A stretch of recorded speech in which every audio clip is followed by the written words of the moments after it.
दीन अवस्था को अपनी बुरी इच्छाओं को पूरा करने का साधन बना लेते हैं। हमारी लाखों बहनें इस भांति केवल जीवन निर्वाह के लिए पतित हो जाती हैं। क्या आपको उन पर दया नहीं आती? मैं विश्वास से कह सकती हूँ कि अगर उन बहनों को रूखी रोटी और मोटे कपड़े का भी सहारा हो तो वे अंत समय तक अपने सतीत्व की रक्षा करती रहें। स्त्री हारे दर्जे की दुराचरणी होती है। अपने सतीत्व से अधिक उसे संसार की कोई और वस्तु मूल्यवान नहीं लगती। आप सभी सज्जनों की कन्याएं और बहनें होंगी। क्या उनके प्रति आपका कोई कर्तव्य नहीं है? आप लोगों में ऐसा एक भी पुरुष है जो इतना पाषाण हृदय हो? मैं यह नहीं मान सकती। यह कौन कह सकता है कि अनाथों की जीव रक्षा धर्म विरुद्ध है? जो यह कहता है कि वह धर्म के नाम को कलंकित करता है। दया धर्म का मूल है। मेरे भाई बाबू अमृत राय ने ऐसा एक स्थान बनवाने का निश्चय किया है। वह अपनी सारी संपत्ति उस पर अर्पण कर चुके हैं। अब वह इस काम में आपकी मदद ले रहे हैं। जिस आदमी के पास कल लाखों की जायदाद थी आज भिखारी बनकर आपसे भिक्षा मांग रहा है। आप में सामर्थ्य हो तो भिक्षा दीजिए, ना सामर्थ्य हो तो कह दीजिए भाई दूसरा द्वार देखो, मगर उसे ठोकर तो न मारिए, उसे गालियाँ तो ना दीजिए। यह व्यवहार आप जैसे पुरुषों को शोभा नहीं देता। एक सज्जन तेजी से बोले, आप कमला प्रसाद बाबू की क्यों नहीं समझाती? दूसरे सज्जन बोले, और बाबू दाननाथ भी तो हैं। प्रेमा एक क्षण के लिए घबरा गई। इस आपत्ति का क्या उत्तर दे? आपत्ति सर्वथा न्याय संगत थी। जो अपने घर के मनुष्य को नहीं समझा सकता वह दूसरों को समझाने के लिए किस मुंह से खड़ा हो सकता है? कुछ सोचकर बोली, हाँ अवश्य है, लेकिन मुझे आध घंटा पहले तक बिल्कुल मालूम न था कि उन लोगों के सामाजिक उपदेशों का यह फल हो सकता है जो सामने दिखाई दे रहा है। पिता हो, पति हो या भाई हो, यदि उसने इस सभा में विघ्न डालने का कोई प्रयत्न किया है तो मैं उसके इस काम को हे समझती हूँ, लेकिन मुझे विश्वास नहीं आता कि कोई विचार वाला मनुष्य इतनी छोटी बात कर सकता है। एक मोटे ताजे पगड़ी वाले आदमी ने कहा, और जो कमला प्रसाद बाबू ने पुछाई दी हमका यहाँ का लेवे का रहा, जौन औतेन वही लोग भोजन रहा, तब आयन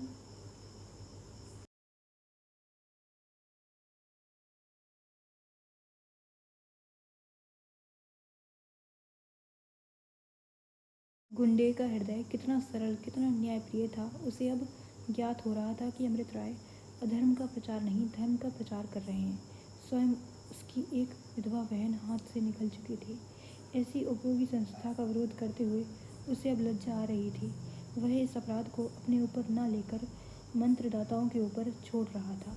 प्रेमा ने इसी तरह कोई आधे घंटे तक अपनी मधुर वाणी से अपने निर्भय सत्य प्रेम और अपनी प्रतिभा से लोगों को मंत्रमुग्ध रखा।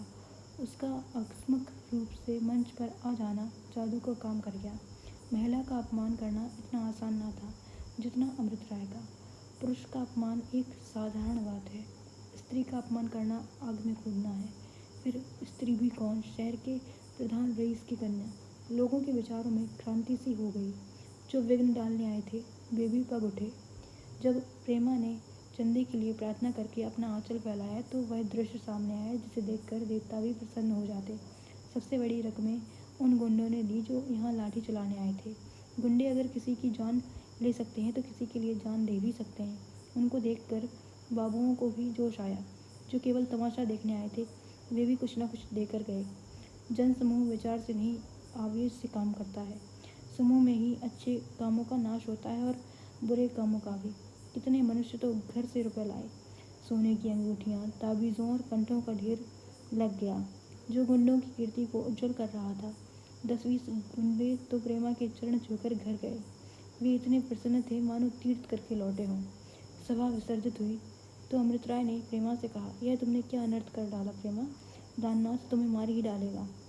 प्रेमा हंसकर बोली, नौजड्डों को मना लिया तो फिर उन्हें भी मना लूँगी। अमृत राय ने कहा, हाँ प्रेमा तुम सब कुछ कर सकती हो। मैं तो आज दंग रह गया, अपनी भूल पर पछताता हूँ।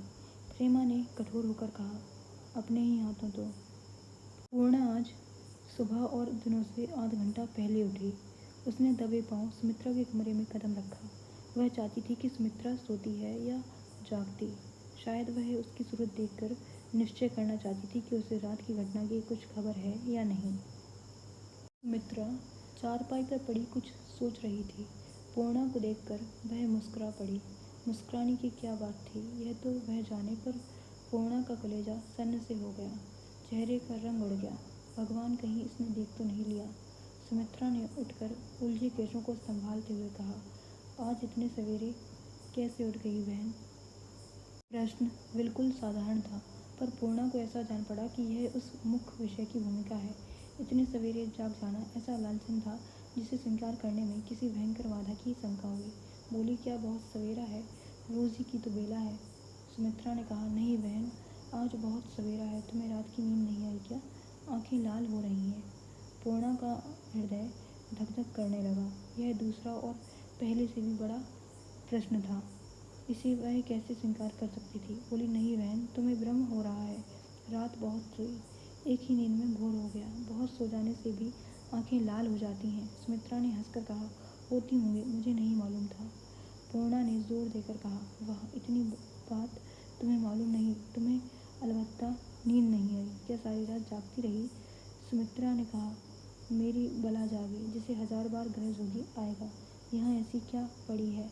वह राजी ही रहते थे तो कौन सा स्वर्ग मिला जाता था? तब तो और भी जलाते थे। यहाँ तो भाग में रोने के सिवा और कुछ भी नहीं है। पूर्णा ने कहा, तुम व्यर्थ का मान किए बैठी हो बहन, एक बार चली क्यों नहीं जाती? मित्रा के मन में आया कि रात की सारी कहानी कह सुनाए, पर संकोच ने जुबान बंद कर दी।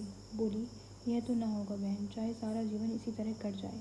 मेरा कोई अपराध हो तो मैं जाकर मनाऊं, अन्य वह करें, मनाने मैं जाऊं, यह नहीं हो सकता। यह कहते कहते उसे रात का अपमान याद आ गया। वह घंटों द्वार पर खड़ी थी। वह जागते थे, अवश्य जागते थे, फिर भी किवाड़ न खोले। तिवरियाँ चढ़ाकर बोली, फिर क्यों मनाने जाऊं?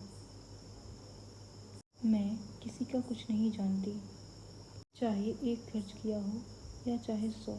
मेरे पिता ने दिए और अब भी देते जाते हैं। इनके घर में पड़ी हूँ, इतना गुनाह अलबत्ता किया है। आखिर पुरुष अपनी स्त्री पर क्यों इतना रौब जमाता है बहन? कुछ तुम्हारी समझ में आता है? पूर्णा ने रहस्यमय भाव से मुस्कुराकर कहा, क्या यह आज की नई बात है? पुरुष ने सदैव स्त्री की रक्षा की है, फिर रौब क्यों न जमाए? सुमित्रा ने कहा, रक्षा की है तो अपने स्वार्थ से, कुछ इसलिए नहीं कि स्त्रियों के प्रति उनके भाव बड़े उदार हैं। अपनी जायदाद के लिए संतान की ज़रूरत न होती तो कोई स्त्री की बात भी न पूछता। जो स्त्रियां बांझ रह जाती हैं, उनकी कितनी दुर्दशा होती है, रोज ही देखती हो। हाँ, लंपटों की बात छोड़ो, जो वेश्याओं पर प्राण देते हैं। पूर्णा ने कहा, मैं तो ऐसी कई औरतों को जानती हूँ जो पुरुषों ही पर रौब जमाती हैं। यह क्यों? सुमित्रा ने कहा, वह निकम्मे पुरुष होंगे। पूर्णा ने कहा, नहीं बहन, वह निकम्मे नहीं। 100 कमौओं में एक कमाऊ, एक नहीं 10-5 तो अपने मोहल्ले में ही गिनवा दूँ और बाहर कहाँ जाऊँ?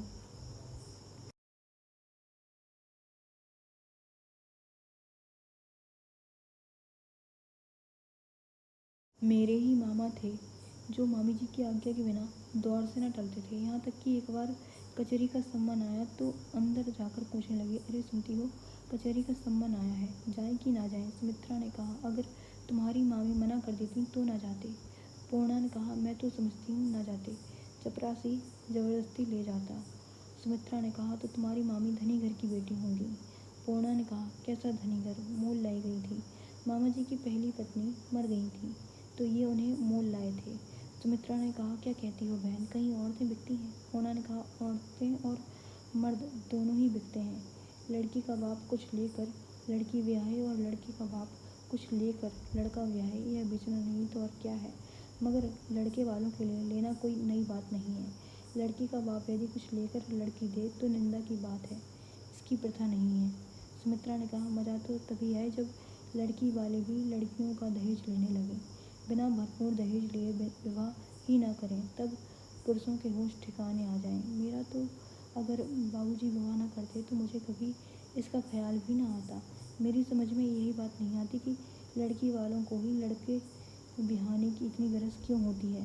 पूर्णा ने कहा, बहन, तुम बच्चों की सी बातें क्यों करती हो? लड़कियों के विवाह में 1-2 साल का विलम्ब हो जाता है तो चारों ओर हंसी होने लगती है। लड़कों का विवाह कभी ना हो तो भी कोई नहीं हंसता। लोक रीति भी कोई चीज़ है।